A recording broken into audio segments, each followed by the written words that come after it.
Hi மக்களே, எனக்கு ஒரு ஃப்ரெண்டு கிடச்சிக்கிறாங்க மக்களே. அவங்க பேர் சாந்தின்னு.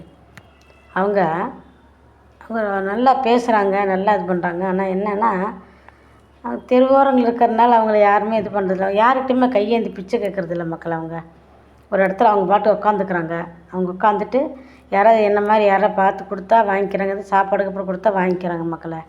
அந்த அம்மா ஊருப்பட்ட கதை சொல்லுது மக்களே. அந்த கதையை கேட்டு நான் போய் தினமும் அவங்ககிட்ட வரும்போது ஒரு 5 நிமிஷம் 10 நிமிஷம் அங்கே நின்று பேசிவிட்டு சாப்பிட்றத வாங்கி கொடுத்துட்டு தான் வருவேன் மக்களே. எனக்கு அவங்கள பார்த்து அவ்வளோ ஒரு சந்தோஷம். அவங்களுக்கு என்னமோ தெரியல, என் மனசுக்குள்ளே அவங்களெல்லாம் பார்த்து எனக்கு அவ்வளோ ஒரு சந்தோஷம்.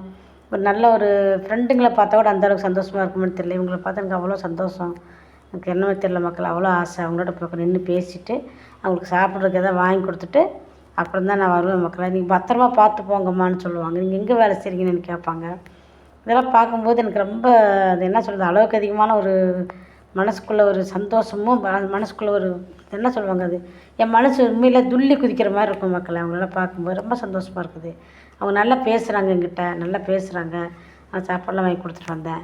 ரொம்ப சந்தோஷமாக இருக்கும் மக்களே. புதுசாக ஒரு ஃப்ரெண்டு கிடச்சிக்கிறாங்க. நான் உங்களுக்கு அடுத்த தடவை அவங்க பேச வச்சு நான் உங்களுக்கு வீடியோ போடுறேன் மக்களே. நீங்கள் பார்த்தா பாருங்கள் மக்களே. எனக்கு ஒரு நல்ல ஒரு அருமையான ஒரு ஃப்ரெண்டு மக்களே அவங்க.